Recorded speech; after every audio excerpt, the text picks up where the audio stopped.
I saw the thick black smoke. I was okay, there's a fire raging. Please inform center that there's a thick black smoke showing.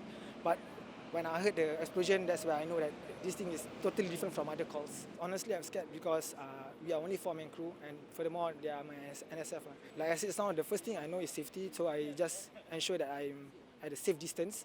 Then after that, I just look around for the fire hydrant because I know once the subsequent crew comes, we need to do a defensive mode of firefighting because it's totally big already.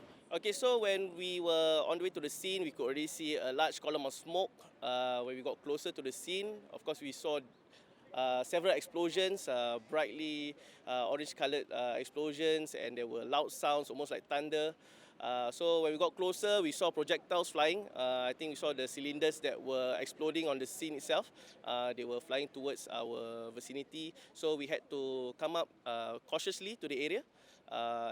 Safety was a big concern of this magnitude of this incident. So when we got closer to the scene, we of course felt the radiant heat that was coming from the site itself. Even though we were wearing our jackets and our shirts inside, it was really hot. As firefighters, we are trained and we learn about these LPG fires. We knew about the dangers, the risks that LPG pose. Of course, I was scared in the first place when you see these explosions going on, but it was definitely overcame by my sense of duty and responsibility as a frontline first responder attending to this kind of incidents. So this is not one of the first incidents, but this is definitely one of the biggest incidents that I've went pertaining to LPG cylinders. I had prior knowledge of the area. 2018, we went for so-called like an exercise with the company. So then I was familiarized with some of the areas, and I do know where the tanks were at that point of time.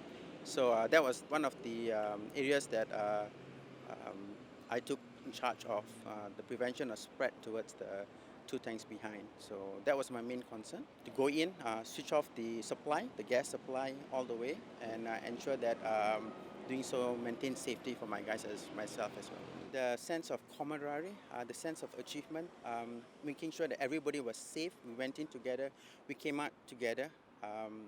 That was the most the takeaway from me from the whole episode. Not the fire per se, but how we fought the fire together, how we stood our ground, and how we overcome a very big obstacle. As you say, it's one of the largest LPG fires, and we did it successfully, fast enough, and there was no injuries to any of our personnel. So safety was not compromised in any way.